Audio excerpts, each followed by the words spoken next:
There's a couple of different ways to form the alpine loop or the butterfly knot. Most popular ways that I know of are forming it by wrapping it around your hand,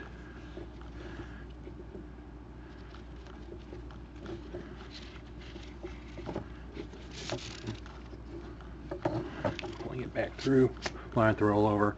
There we have a butterfly knot. There's another method called the twist method or the elbow method. 1, 2.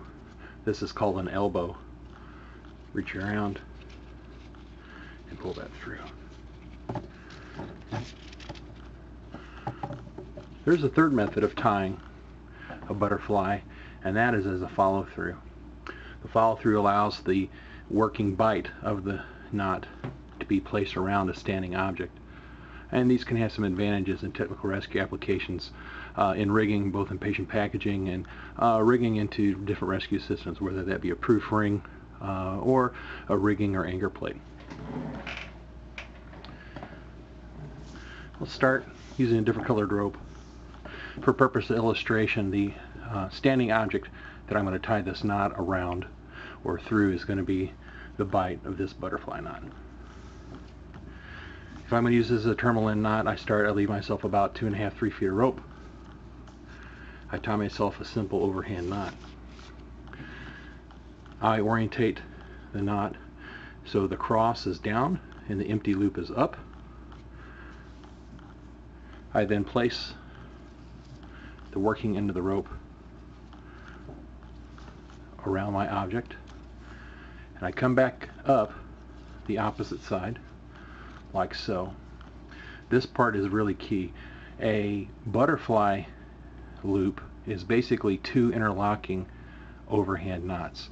So I now take this working part of my rope, pass it here across the bite, across the top here, and then I reach through this loop that I have, grab the working end of my rope, and pull that through, dressing it tight.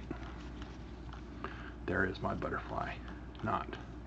Then, if I need a safety, I can then put a overhand knot, preferably a double overhand knot, through the end. This forms as a blocking knot.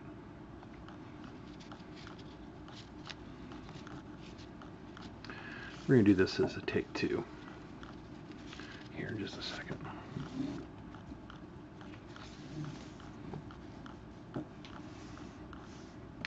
I'll leave myself about 3 feet of rope.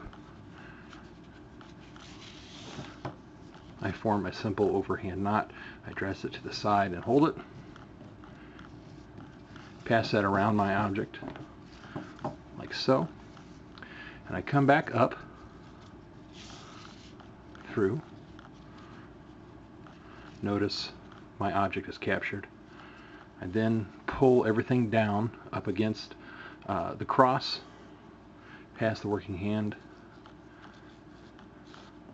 across the top, and then I reach my hand through this loop I've just formed, grab the working end of my rope, pull that through. That is a butterfly. As a follow through, as you can see, they are the same knot.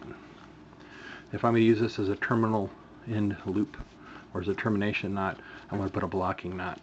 So I prefer the double overhand passed this way. And there is a completed butterfly as a follow through. And remember, this is also called the alpine loop, the middleman's knot, and the lineman's loop. Thank you very much.